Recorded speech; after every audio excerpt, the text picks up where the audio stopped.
নমস্কার,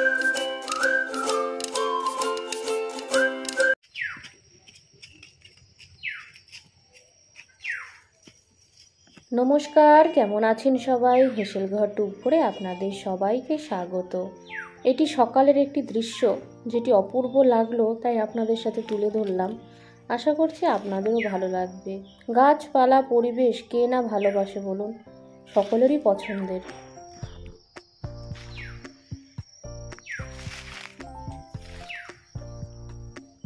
আজকে খুব সহজভাবে চিংড়ি মাছের ভাপা বানাবো, যেটা আপনাদেরকে শেয়ার করব।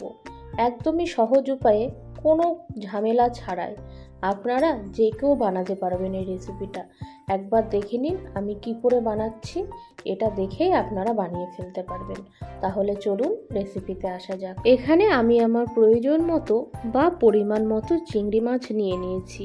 চিংড়ি মাছটা আমি আগেই ধুয়ে রেখে দিয়েছি। তারপর একটা মিক্সিং জারে পোস্ত আর সর্ষে দিয়ে ড্রাই ঘুরিয়ে নিয়েছি। তারপর দিয়ে দিলাম 5টা লঙ্কা। এখন জল দিয়ে পেস্ট বানিয়ে নেব। চিংড়ি মাছগুলো আমি নুন হলুদ মাখিয়ে রাখিনি। এখন একটা টিফিন বাটিতে চিংড়ি মাছটা ঢেলে নিচ্ছি। এই রান্নাটা এতটাই সহজ উপায়ে হয়ে যায়, আপনারা ভাবতেই পারবেন না। অনেকে হয়তো ভাববেন চিংড়ি মাছ ভাপা অনেক ঝামেলার ব্যাপার, কিন্তু না, খুব সহজেই রান্নাটা হয়ে যায়। সমস্ত চিংড়ি মাছ আমি টিফিন বাটিতে ঢেলে নিলাম। এখন পরের স্টেপে আসি। ওই যে সর্ষে পোস্ত আর লঙ্কার পেস্টটা এখন আমি দিয়ে দিচ্ছি।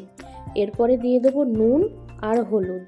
তারপরে দেব খাঁটি সর্ষের তেল, যেটার ঝাঁঝ না আসলে চিংড়ি ভাপার নামটাই থাকবে না। এই ভাপাটাই যেমন ঝাঁঝ থাকবে সেই রকম ঝাল থাকবে। সর্ষের তেল ছড়িয়ে দিয়ে আবারও 2টো চেরা কাঁচা লঙ্কা আমি উপরে দিয়ে দিলাম। এখন ম্যারিনেট করে নেব। আমার রেসিপিগুলো যদি আপনাদের ভালো লেগে থাকে, আমার চ্যানেলটিকে প্লিজ সাবস্ক্রাইব করে আমার পাশে থাকবেন। সবার আগে নোটিফিকেশন পেতে অবশ্যই বেল আইকনটা প্রেস করে রাখবেন। এই চিংড়ি ভাপা খেতে এতটাই সুন্দর হয় যে অন্য কিছু আর কেউ পাতে নেবে না খাওয়ার সময়। Marination complete. এখন সামান্য জল দেব।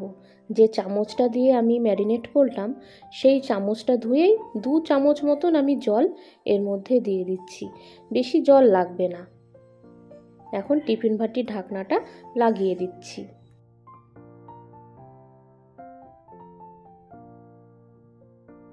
অন্যদিকে গ্যাস অন করে একটা কড়াই বসিয়ে তার মধ্যে জল দিয়ে দিলাম।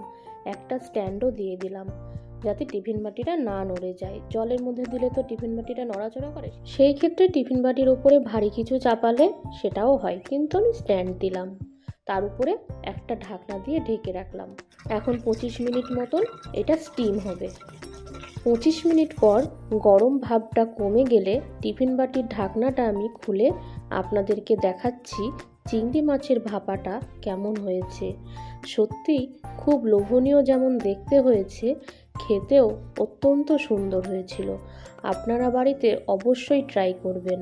চিংড়ি মাছ ছোট বড় সব রকম সাইজেরই বানানো যাবে, সেটা আপনারা আপনাদের মতন করে নেবেন, কিন্তু প্রসেসটা একই থাকবে। এখন গরম ভাতের উপরে একটু চিংড়ি মাছ ভাপা ছড়িয়ে একটু গরম গরম খেয়ে নিই। চিংড়ি ভাপার রেসিপিটা কেমন লাগলো আমাকে অবশ্যই জানাবেন। ভালো লাগলে লাইক কমেন্ট শেয়ার করে দেবেন। দেখা হবে আবারও অন্য কোনো রেসিপি নিয়ে। ভালো থাকবেন, সুস্থ থাকবেন। নমস্কার।